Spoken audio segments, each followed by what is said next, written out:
Hi, this is Kerby Anderson. You know, each day we take on the tough issues and provide a biblical perspective to them. The topics we cover are wide-ranging: apologetics, theology, prophecy, creation and evolution, intelligent design, marriage, family, child-rearing, the millennial generation, trends in society, politics, economics, business, religious liberty, the Constitution, public policy, foreign policy, military policy, tensions in the Middle East, abortion, homosexuality, pornography, sexual ethics, media, technology, history, and America's godly heritage. We talk about anything that affects your faith, your family, or your freedom. So don't go anywhere, because Point of View starts right now.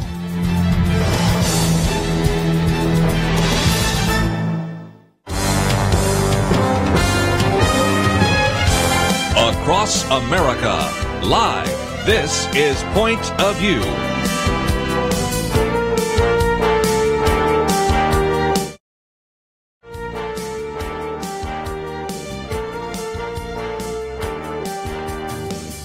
And now, Kerby Anderson. Thank you for joining me. It is opening day for baseball, so I'm going to say just a few things about that before we get into a variety of other issues. Former Supreme Court Justice believes we should repeal the Second Amendment.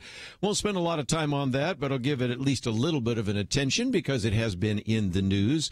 Dennis Prager so far has not been able to prove in a court of law that he actually should even be able to prove in a court of law that there has been an attempt to prevent him from having his videos being seen by people on YouTube without the kind of disclaimers that have prevented a lot of people from seeing those, and a couple of other issues that we will get to, not the least of which is just a while ago I had a chance to interview Coach Lou Holtz. He will be in Dallas. I'm going to give you more information about that in just a few minutes. And Coach Holtz always has so much great common sense, and it is great to have a coach who has been so successful.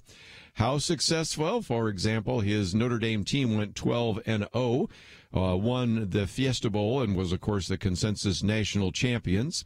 He's the only college football coach, by the way, to lead 6 different programs to bowl games, and the only one to guide 4 different programs to the final 20 rankings. And apart from all the sports success, he has been successful, I think, in large part because he just brings a lot of homespun common sense, and you'll hear that in just a few minutes. But since it is baseball day, I thought we would talk about it for a moment or two, and that is that there is a new book out which is entitled Why Baseball Matters. Now, it's actually part of what is published by my alma mater, Yale University Press. They have this why, and they've had like why architecture matters, why poetry matters, all sorts of things. They finally got to the important one, why baseball matters. And Susan Jacoby writes about this and points out that there are some real concerns about what's the future of baseball, because it tends to still be a particular sport that older white men like. Okay, plead guilty on that one. But also they've tried to explain why that is the case. And part of it is slower. For example, in the 1950s, a typical game ran about 2.5 minutes, whereas in 2017 it was clocked in at 3 hours and 5 minutes and 11 seconds. So, you know, goes a little bit longer. There are all sorts of reasons for that. Longer commercial breaks, replay reviews, which I think is just a travesty some days, more pitching changes, more trips to the mound, and a lot of general dawdling. And even as a person that loves baseball, I sometimes will watch a batter, and I think if he steps out of that batter's box and adjusts those batting gloves one more time, I'm going to jump out of the stands and rip those gloves off his hand. But nevertheless, that's the way baseball is played. And, of course, as they say in this review that Catherine Powers put together, these things lengthen and slow the pace of the games. What people usually mean when they grumble about the slow pace of baseball is that it is, in fact, a slow-paced game. This complaint is not new, but it is more forced now with a rising generation of hoped-for fans who've been nurtured, if that's the word she says, by the digital media that delivers instantaneous, ever-changing simulations. And so this, a little bit later in the review, gets into it, and it's also part of her book, The most serious threat to the game, however, continues to gather force. Young people don't care about baseball. Their tastes are shaped by electronic entertainment. And Susan Jacoby then makes the point that today's enslavement to social media and digital entertainment, fragmented, distracting, and offering immediate gratification, threatens a game that requires intense, sustained concentration from its fans. She is happy that Major League Baseball has courted a favor of the young people with At Bat, an app that delivers game highlights, scores, statistics, and the like. She still doesn't think it creates a desire to watch the whole games. And so they kind of conclude with saying that this, if indeed transpires, would be a travesty because, again, reading from this particular review by Catherine Powers, she said, for Susan Jacoby, this twaddle somewhat times suggests that baseball matters because it provides genuine nourishment rather than junk food. This means you should wonder that baseball calls for concentration and a sustained attention span, and as such is salutary in an age of distraction. This has been her point throughout the book, but as she also notes repeatedly, it is why the game is threatened. So we're going in circles. The simple truth is baseball matters because, as she maintains, though less didactically, the game has, for better or worse, played a role in American history, and that goes beyond amusement or entertainment. Put another way, baseball is the greatest of all games, matters because it links us to the past and is part of our identity.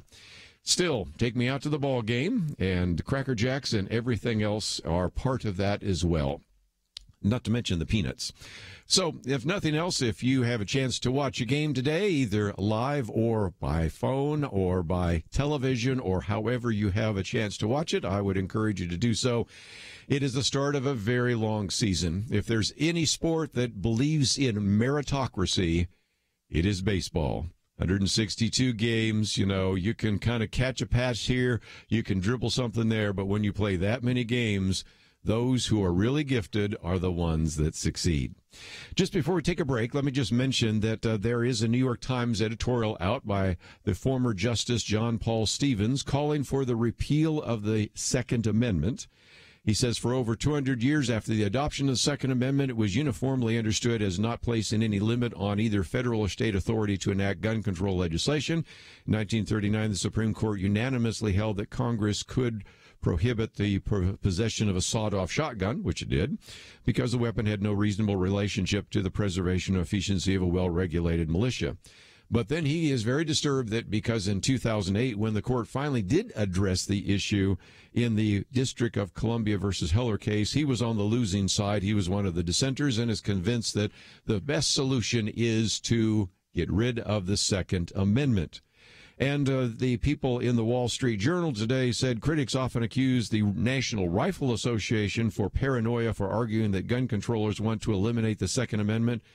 Well, paranoid doesn't mean the NRA is wrong. They say look no further than the former Supreme Court Justice John Paul Stevens, who is arguing this week that the students and their allies shouldn't settle for mere restrictions on guns. They should lobby Congress and the states to abolish the Second Amendment.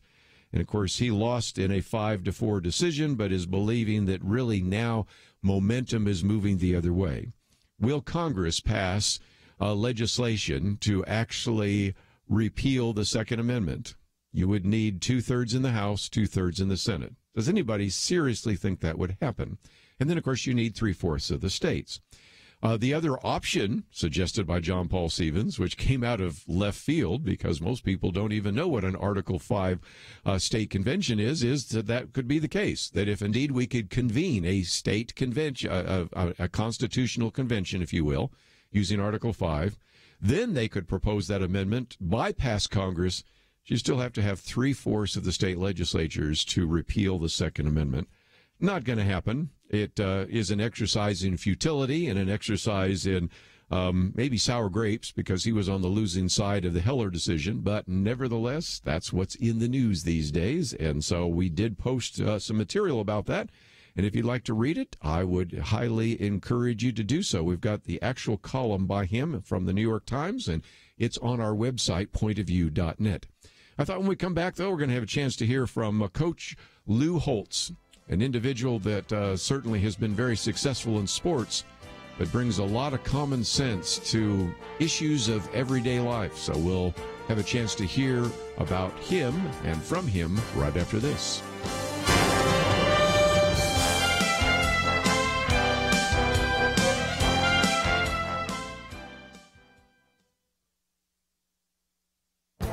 This is Viewpoints with Kerby Anderson.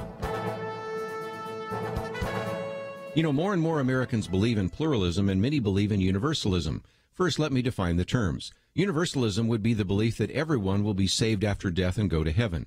Pluralism is the belief that all faith positions and belief systems are equally true or essentially true. According to a Barna survey, Americans are still not embracing universalism. A majority of Americans still believe in exclusive views rather than inclusive views concerning heaven. Those surveyed were asked if they agreed or disagreed with a statement, quote, all people will experience the same outcome after death, regardless of their religious beliefs, unquote.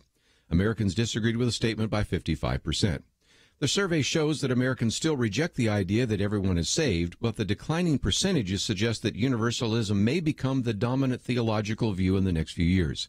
Given the influence of tolerance and political correctness, it is reasonable to assume that universalism will become more prevalent over time. What about pluralism?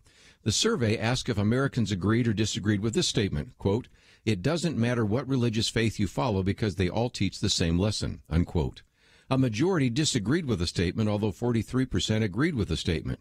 The study also found that 59% of adults believe that Christians and Muslims worship the same God even though they have different names and beliefs regarding God, and the study also found that 43% believe that the Bible, the Quran, and the Book of Mormon are all different expressions of the same spiritual truths. Pluralism is already becoming the dominant theology of Americans. Pastors and Christian leaders should take note and address the influence of pluralism in our world today. I'm Kerby Anderson, and that's my point of view. From Affirm Films, Paul, Apostle of Christ, starring Jim Caviezel, rated PG-13, now playing. Information at paulmovie.com.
You're listening to Point of View, your listener-supported source for truth. A little bit earlier, I had a chance to talk with Lou Holtz. He's going to be in the Dallas area April 15th with a Fellowship of Christian Athletes. We'll talk more about that in just a minute. But if you're not familiar with Coach Lou Holtz, an individual that was a head football coach at the College of William and Mary for 3 years. You'll hear him a little bit later talking about we had more Marys than Williams. Then went to North Carolina State University, was there a couple of years. Then the University of Arkansas for about 5 years, University of Minnesota for a year or two. And then, of course, where most people know him from, at Notre Dame for 10 years, and then later the University of South Carolina for another 5 years, compiling a career record, 249 to 132 and 7 ties. Perhaps the pinnacle of his career sports-wise, 1988, the Notre Dame team went 12-0 with a victory in the Fiesta Bowl and was the consensus national champion. But he is also the only college football coach to lead 6 different programs to bowl games, and the only coach to guide 4 different programs to a final top 20 rankings. And so I began by pointing out that, one of the most watched videos of him is at a commencement ceremony where he said, I was born with a silver spoon in my mouth. And I love some of the lines there because he said, I knew that we had plenty to eat because when I asked my dad for seconds, he said, you've had plenty. Anyway, I wanted him to share with us why he said that about his upbringing. Well, I was born during the Depression, and I was born in a cellar by Dr. McGraw. I wasn't born in a hospital. They didn't have hospitalization then. My dad had a third-grade education, but he also had a lot of common sense. I remember I was a little boy, and I fell and tore the only pair of pants I had. I tore a hole. It had me told me to tear my knee. That'll grow back. The pants won't. But as I said, I was born in the Depression. My dad had a third-grade education. And we lived in a cellar. We had one bedroom for my sister, myself, and my parents, a kitchen and a half bath. The half bath did not have a tub, a shower, or a sink. We lived there for 7.5 years. There was no welfare. There was no food stamps. There was no safety net. The reason I say I was born with a silver spoon in my mouth because of what I was taught. First of all, I was born in this country. And I was taught if I got an education and worked hard and didn't blame other people, that I could lead a very happy and successful life. And so it's not what you had, it's what you were taught. I was taught the value of hard work, about saving the money you might be able to earn, et cetera, and take responsibility for the choices you make. And so that's why I say I was born with a silver spoon in my mouth, so much better than people that had a lot more financial welfare, but the fact of what I was taught. Yes. You know, you have a number of rules, but I know one that you say that you followed is do the right thing, do the best you can, always show people you care. Can you share with us maybe how you've applied that to your life? Well, that has been the whole basis of our life. And I've spoken all over the world, basically, on those three rules. And what I did when I was at William Mary, and I left there from Ohio State. We'd won the national championship, and I go there. I think I have all the answers. The first year was a disaster. I tried to be Woody Hayes and be Ohio State without their players. We had more Marys than we had Williams. But I looked down. I took a group of people that were very, very successful from all walks of life I knew, whether it be fellow players, coaches, teachers, business people, or friends. And I took a group that really you didn't like to be around an awful lot. And what was the difference? There wasn't a difference in age or intelligence or sex or religion. The only difference was the people that did the right thing that you could trust all the time. They also were the type that whatever they did to the very best of their ability, and they always cared about other people. They walked in the room, their attitude was, hey, there you are, how can I help you? Not, hey, here I am, look at me, it's all about me. The group that wasn't very successful, you couldn't trust them. If they said something, you couldn't take it to the bank. They cut corners and everything they did, and they only cared about themselves. And so I came up with those three rules. And what those three rules do, and in all these years, I've never needed a fourth rule.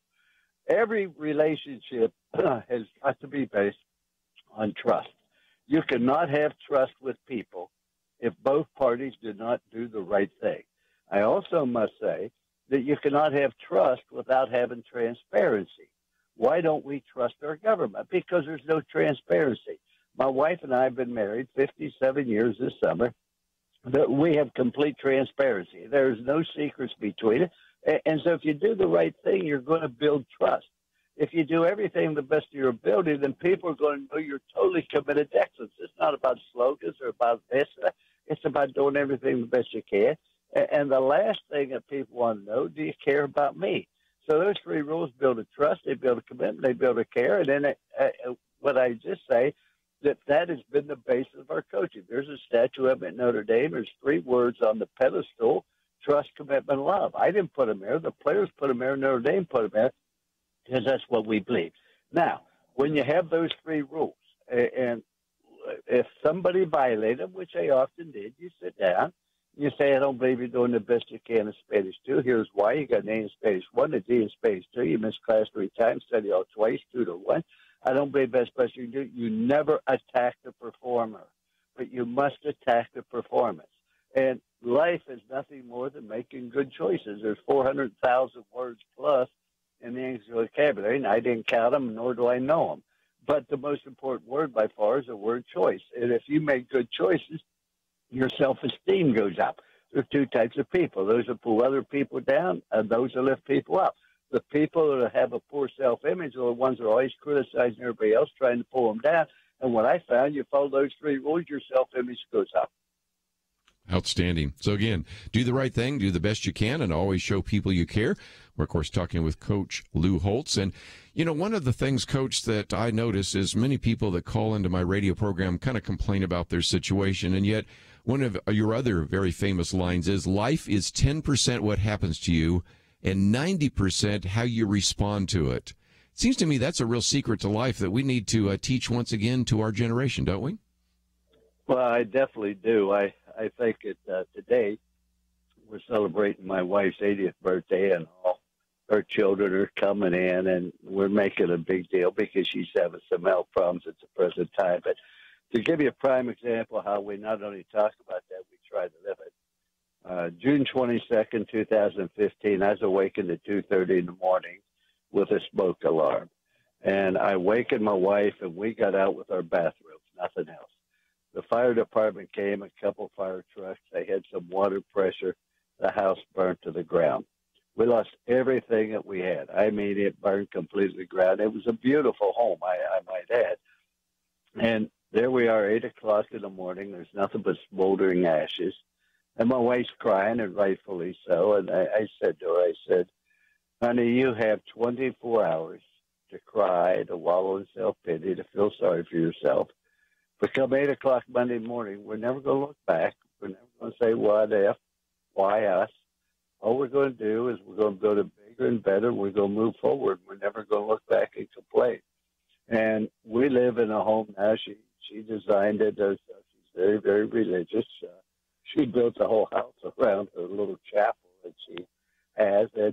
And she said to me, maybe 2 months ago, she said, I wish the house had burned down a couple of years earlier because she built the home that she wanted. But it's just how we try to approach it. I can't change it. As somebody once said, may God give me the courage to change the things I can, the serenity to accept the things I can't change, and the wisdom to know the difference between the two. We couldn't do anything about it. The house burned down. That's a fact. It was lightning. There wasn't anything we could do. We're fortunate we got out. I'm on record. I wakened her. I'm not sure she would have wakened me, but that remains to be seen. But the fact is that we moved forward, and we turned it into a very, very positive thing for us.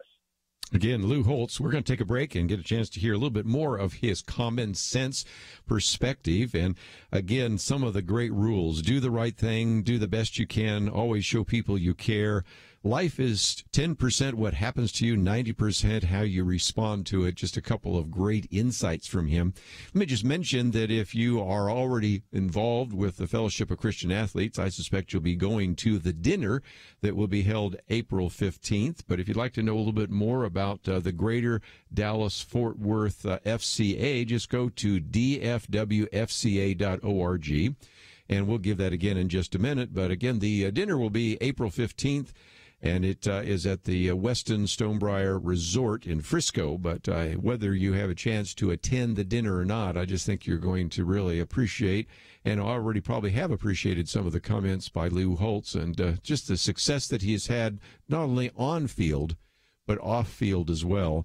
And the fact that he has been a sports commentator and a motivational speaker for many years, and thought we would catch him today, even during his wife's 80th birthday. And so let me encourage you to find out a little bit more about the local Fellowship of Christian Athletes. We have that link available to you, or just simply go to dfwfca.org. That's all you really need to know. We'll take a break. We'll be back right after this. From PureFlix comes God's Not Dead, a light in darkness. Even in life's darkest valleys, a small flame can light the way toward healing and hope. We are called to be a light in the darkness. Starring David A.R. White and John Corbett. God's Not Dead, a light in darkness. Rated PG. Parental guidance suggested. In theaters March 30th. More information is available at godsnotdead.com. Christians are called to have answers. Answers for those who doubt our faith, and answers for those going through difficult times. Thanks to our Truth Team members, Point of View provides those answers. You can play a vital role in bringing truth to the pressing issues of our day, and truth when life doesn't seem fair. Help shine a light in darkness by giving today. Call 800-347-5151 or visit pointofview.net/team. Do not miss or minimize how much of a difference you can make. Take just a couple of minutes and join the Truth Team. 800-347-5151 and pointofview.net/team. Point of View will continue after this.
are listening to Point of View. The opinions expressed on Point of View do not necessarily reflect the views of the management or staff of this station.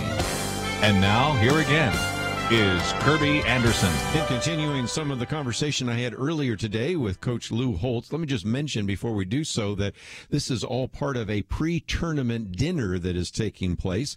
And so if you go to dfwfca.org, which stands for, again, Dallas-Fort Worth Fellowship of Christian Athletes, and then /TLO stands for Tom Landry Open, but you can follow the links there as well. You'll see, of course, that the golf tournament is taking place Monday, April 16th at the Stonebriar Country Club, and you may want to participate in that. Of course, it's the Tom Landry Open, and the official host this year is Tim Brown, an NFL Hall of Fame inductee, and also a Heisman Trophy recipient and an individual that had had such an illustrious career. But the day before, on the 15th, in the evening, you are going to have a dinner if you would like to attend and have a chance to hear from Coach Lou Holtz. So all the information is available at their website. Again, dfwfca.org. I'll mention it again in just a minute, but I would encourage you that if you'd like to hear Lou Holtz or like to participate or simply like to support the Fellowship of Christian Athletes, such a great organization, let me encourage you to do so. But I wanted to come back to the interview because we asked him some more questions that related to sports. You know, we've had a number of scandals in the sports world, and I know you're going to be speaking for a Fellowship of Christian Athletes here in Dallas. Can you maybe talk about the importance of character and a Christian influence in sports? Because we certainly seem to need that today, don't you think? Oh, absolutely. Whether we're talking about sports or whether we're talking about business, it all comes down to character and integrity. You know, people say to me, Coach, what's the difference between athletes today and 40 years ago? Well, today everybody wants to talk about their rights and their privileges. 40 years ago, we talked about our obligations and our responsibilities. And you join a business, you join the military, you join a team, you bring a child in the world, you join a spouse. You have obligation, you have responsibilities, and you don't have the right to cause other people to fail because you don't do everything to the very best of your ability. And when we talk about sportsmanship, I just can't stand it when people showboat and try to put the other person down by their actions, et cetera, because I know the sacrifices that those other players on that other side of the field have made. I know the pain that they've gone through in order, giving up summers, the sacrifices they've made. Let's show respect for them. But the problem is, before you can show respect for other people, you have to show respect for yourself. The one thing that we were taught at home and was reinforced in the schools, and I sometimes no longer taught today, or certainly reinforced in the schools, is respect. Respect for your parents, respect for elders, respect for teachers, respect for coaches, respect for the law. And I can't begin to tell you that every time I went in to recruit a young man, particularly at Notre Dame, I insisted I go into his home and meet his parents because I wanted to see the respect they showed their parents. If they didn't show great respect to their parents, they weren't going to succeed at Notre Dame, and they were going to be a difficult problem to cope with. And so, once again, you go back to those three rules. Do the right thing, but also do the very best you can and show people you care. And that's not only your teammates, that's the other people as well. And I just say this, take two people. Take somebody you love, admire, and respect, and somebody you got a problem with. Put these three questions on both people. Can you trust them, yes or no? They commit yes or no. Do they care, yes or no? I guarantee the person you admire and respect, you said yes to all three questions. The person you got a problem with, you pinpoint the problem. If they can't trust them, they aren't committed, they don't care. I think that so many of the young people do not have the leadership at home. Many of them don't have parents, et cetera.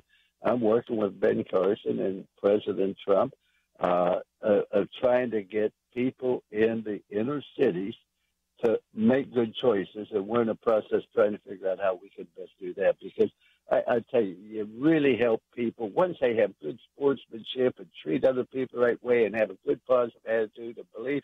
Those three rules create that environment. Let's talk about that for just a minute, because as you have already alluded, many young people today in this younger generation don't seem to understand sportsmanship.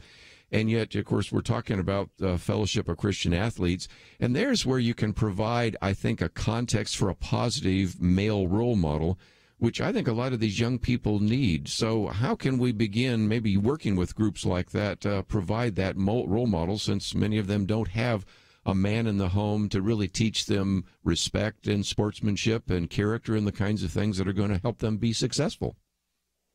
Well, I think that's also the obligation of every teacher and coach to do that as well. And people want discipline. They want hard work. Sometimes they don't exactly know how to do it. I first became associated with the FCA back in the, early 60s when I was coaching for Paul Dietz. So he is very strong in the FCA. We went up to Black Mountain. I took my 4 children up there and my wife. And it was a great experience. It's, I just believe that I have a strong faith in God. I'm not saying what anybody else should do. I make that choice myself. As I mentioned, life's nothing more than the choices you're going to make. And how can you possibly not believe in God when you look at an individual? People can hear me because of the fibers, and they see me, the receptors in their eyes.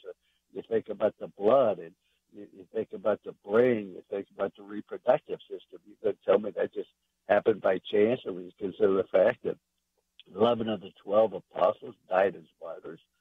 They aren't going to die for a lie. I just look, and God doesn't solve problems for you, but God gives you the ability to handle them. And I think that the Fellowship of Christian Athletes is trying to get an individual to understand the proper way to act, the proper way to treat, and remember why we're here. I think Mark Twain said it best.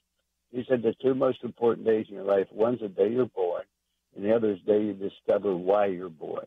When we discover, and particularly millennials, that we weren't born just for ourselves, we're born basically to help other people, our life will change for the better. We have been talking with Coach Lou Holtz. Of course, he's going to be speaking for Fellowship of Christian Athletes in the Dallas area, April 15th. And, Coach, I appreciate you giving us some time today, and Lord bless you during this Holy Week. Well, thank you very much. Again, that's the interview that we did a little bit ago, and he was so nice to give us a little bit of time before he headed off to his wife's 80th birthday. So, again, you might wish him and his wife a celebration. And let me just mention real quickly that, again, this is going to be taking place as part of the Tom Landry Open. That'll be taking place on Monday for the golf tournament, but on the Sunday, which is April 15th at 5:30, Weston Stonebriar Resort. You can find out more by simply going to dfwfca.org. It is an organization worthy of your financial support, and just thought we would give you a chance to hear from a man that certainly has brought a great deal of wisdom to the lives of so many athletes that he's had a chance to coach. So again, all sorts of information you can find on our website, pointofview.net. And let me just, before we take a break, mention that my commentary today really kind of gets into ethics, and the one tomorrow certainly does.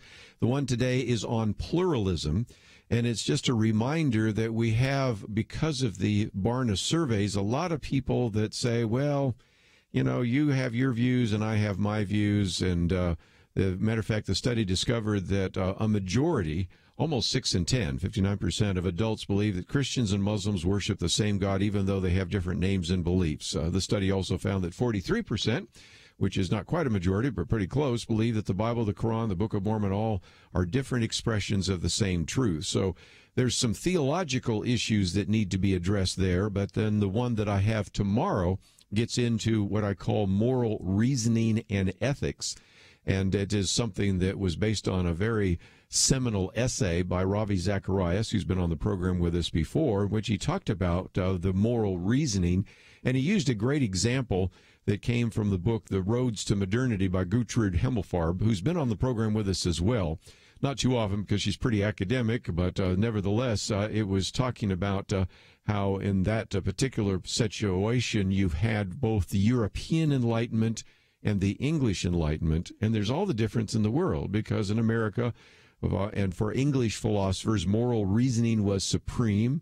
Certainly Edmund Burke is a good example of that. But in the European kind of model, it's more kind of moral relativism, and where everybody sort of decides what they believe. And Ravi Zacharias tells a story of a prestigious head of a school of business who was talking about the fact that that ethics was not part of the curriculum. And so Ravi Zacharias a little bit later asked what happened to some of the individuals who were candidates for office that had actually gone through the school. And he said, well, one lost because he was a womanizer, the second lost because he was an alcoholic, and the third because he was corrupt. At that point, Ravi Zacharias' wife whispered to him, maybe it's time they started teaching ethics.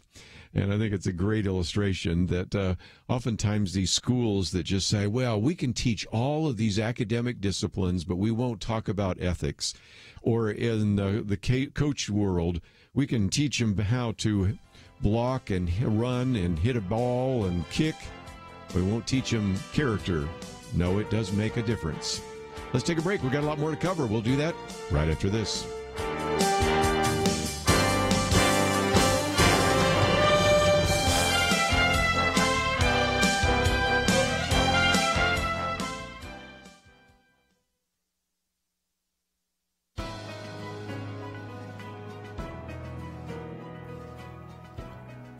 Welcome to the First Liberty Briefing. I'm Jeremy Dice. You probably know the story of Aaron and Melissa Klein, the bakers in Oregon forced out of business and fined $135,000 by the state when they politely declined business that would have forced them to violate their religious convictions. What you may not know is that after the state of Oregon pronounced them guilty of discrimination, private citizens were eager to show their contempt for the Kleins. Many of the comments they received are so vulgar that I cannot repeat them here, but here is a tame sampling. One person writing on Facebook said to the Kleins, "I hope your shop burns." Another chimed in, noting that she hoped Aaron and Melissa would burn in hell. One man sent a message that said, "I hope you lose your house and have to live on the streets." One woman even said, "We hope your children get cancer and die." When the government declares that citizens like Aaron and Melissa are not entitled to the Constitution's promises of religious liberty and free speech, its people push aside any goodwill that allows people to coexist peacefully with beliefs with which they may disagree. Aaron and Melissa have asked the Oregon Supreme Court to review their case. We hope the court will accept the appeal, if only to remind everyone that it is possible to live peacefully as neighbors, even when we disagree. To learn how First Liberty is protecting religious liberty for all Americans, visit firstliberty.org. I'm Kelly Shackelford, President and Chief Counsel of First Liberty Institute. Some people think our religious freedom will soon be gone, but that's not true. The fact is that First Liberty, a national network of America's top attorneys, is winning over 90% of our cases. We defend religious freedom for people like you. Go to firstliberty.org and read the exciting story. That's firstliberty.org.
Now, back to Point of View, your listener-supported source for truth. Back for a few more minutes. Let me just mention in the second hour today, we're going to have with us Lance Izumi.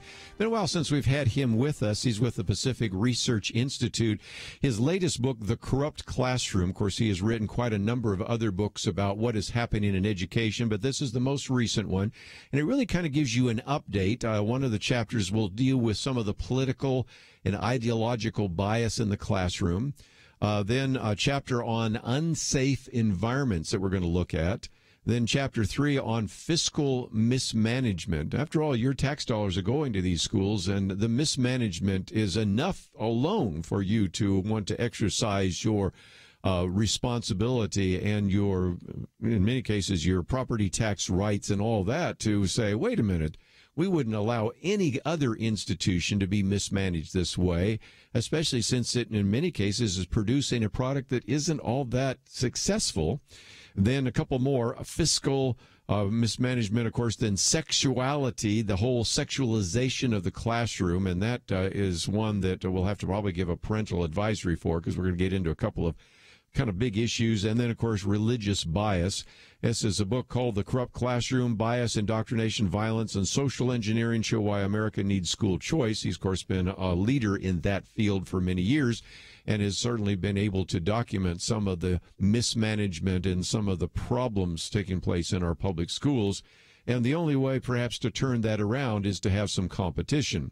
If indeed you know that all the students in your particular area are going to go to the school, no matter how good the school is, no matter how bad the school is, and the only option is for parents, if they want to spend their money and additional funds, which many of them don't have, to try to find an alternative school that might be a private school, a pro-career school, or something like that, you're never going to get any kind of improvement.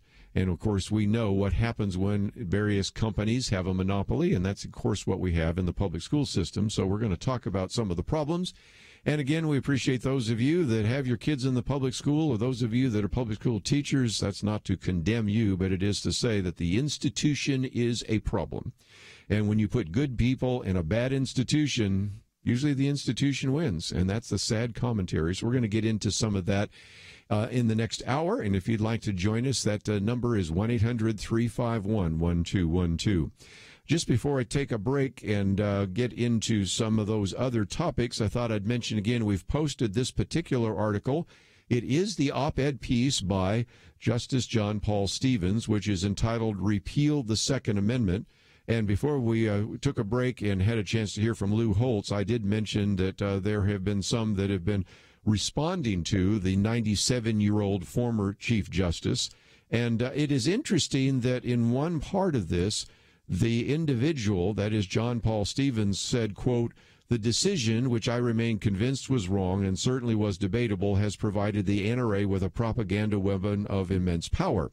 But then he goes on to say that overturning this decision via constitutional amendment to get rid of the Second Amendment would be simple, would do more to weaken the NRA's ability to stymie legislative debate and block constructive gun control legislation than any other option. And I love what the editors of the Wall Street Journal say. We're not sure what he means by simple, since repealing the Second Amendment would require a vote by 2/3 of Congress and ratification by 3/4 of the state. Good luck with that, since even most Democrats in Congress won't come out in favor of even a ban on so-called assault weapons, much less a repeal of the right to bear arms. So a lot of tempest in a teapot, but nevertheless wanted you to hear about that. And if you would like to read the editorial and then post it and make your comments on your Facebook page or something, you're free to do so. One of the other articles we've posted is by Jonah Goldberg, and I won't spend a lot of time with it either. We'll let you read it in its entirety, but it said Donald Trump is not blameless in the spending bill disaster. As you know, that a week ago, there was, of course, passage of the Omnibus Spending Bill, $1.3 trillion. And this was done, quote, to avert a government shutdown. And it was passed without really any time to read the 2,232 pages. And as Jonah Goldberg points out, the bill violated pretty much everything the Republicans have stood for and promised. And as a result, it actually increases discretionary spending by 13%. And he says advances almost no Republican domestic priorities while fulfilling many Democratic ones. So the question is, whose fault is it? And he says what you're seeing are people saying, well, the fault is in the hands and due to the blackguards of the Beltway. And he quotes from Jeanine Pirro, who's, of course, a host on Fox News, who said, "The president and the people who voted for him have been betrayed by Speaker Paul Ryan and Leader Mitch McConnell, and the people in Kentucky and Wisconsin need to be sure that these guys are defeated in the next election so the president can carry on the agenda he was elected to do." And she goes on to say, "Let's be clear, this is not Donald Trump." Well, Jonah Goldberg says there's just one problem. It's a lie. Or, to be more charitable, it's untrue, even if those saying it believe it, because he says a source who was involved in drafting the bill tells me that the White House was in the loop on the negotiations. And as a matter of fact, President Donald Trump's legislative affairs director, whose name is Mark Short, signed off on the deal and actually seemed to be surprised as anyone by the veto threat. And so the point is that there are all sorts of people saying, well, this has nothing to do with the president. Now, I don't want to put all the blame on him because, after all, Congress is doing all of this, some of it in secret, but at the same time, we find out that the White House was in the loop on all of this and could have made that veto threat a lot earlier, could have said, you're going to have to come up with something better than this, and did not. And so his argument is some of this is just, as he says, laying the essential groundwork for Donald Trump to escape blame if Republicans lose the House in the 2018 midterms, which I think is becoming more and more of almost a foregone conclusion. There always are surprises, and you always have to guess what will happen when the voters are actually confronted by that choice in November. There is a lot of time between now and then, a lot of legislative proposals that might be passed or a lot of gridlock that may continue. But nevertheless, as Jonah Goldberg ends his piece, he says it's worth recalling the political climate the week before the Omnibus Bill was released. Democratic Representative Connor Lamb had just won a special election deep in Pennsylvania's Trump country, and the air was thick with predictions that the Republicans would get crushed in November.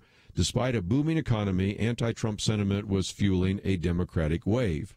And so this idea that this was all simply a result of a few of those congressional leaders, and this was a bill that came from the swamp, which it was, but it's only their responsibility, I think, is an attempt to let the president off the hook. And if you'd like to read that particular piece in its entirety, we've posted it on the website, pointofview.net. A little bit later, I'll get into another particular case, one that's been of concern to us. Dennis Prager's been on the program with us before. Prager University produces some outstanding videos, YouTube videos. But the problem is when they get produced, YouTube says, these might be controversial. These might not be appropriate for certain ages. So we're going to put a label on it. And as a result, it's going to be harder for some people to be able to actually watch those YouTube videos. And Dennis Prager's tried to convince Congress and tried to convince various courts that this is censorship. So far, hasn't gone so well. Of course, when you file a case in California, you should probably expect to lose at the lower court level, and he has. So we'll see where it goes from there. But nevertheless, we've posted that article, and it's just one more for you to have a chance to read and to maybe post on your Facebook page or send out as a tweet, or maybe just make copies and hand out to some of your friends. We come back, though, we're going to talk about what's happening in public education. Lance Azumi is going to be with us. We'll get into some really significant problems in the public schools. And after all, your tax dollars are paying for them, so you need to know. So let's take a break. If you'd like to know more about all the things we've covered, it's all at the website, pointofview.net. We'll be right back. From Affirm Films, the studio that brought you Risen and War Room, comes Paul, Apostle of Christ. Two men challenged an empire in order to live out the gospel of Jesus Christ and spread their message to the world. Where sin abounds, grace abounds more. Starring Jim Caviezel. Paul, Apostle of Christ. Rated PG-13. May be inappropriate for children under 13. Now playing. More information is available at paulmovie.com. Few of us get the chance to really make a difference, but today you have an opportunity. The question is whether you will seize it. Becoming a Truth Team partner with Point of View magnifies your impact in this generation and perhaps for many to come. When you stop what you're doing and call us or give online, you invest in hard work that has changed lives and communities for 45 years. Grab this opportunity. Call 800-347-5151 or visit pointofview.net/team. Don't let this opportunity pass by. Join the team and make a difference. 800-347-5151 and pointofview.net/team. Point of View will continue after this.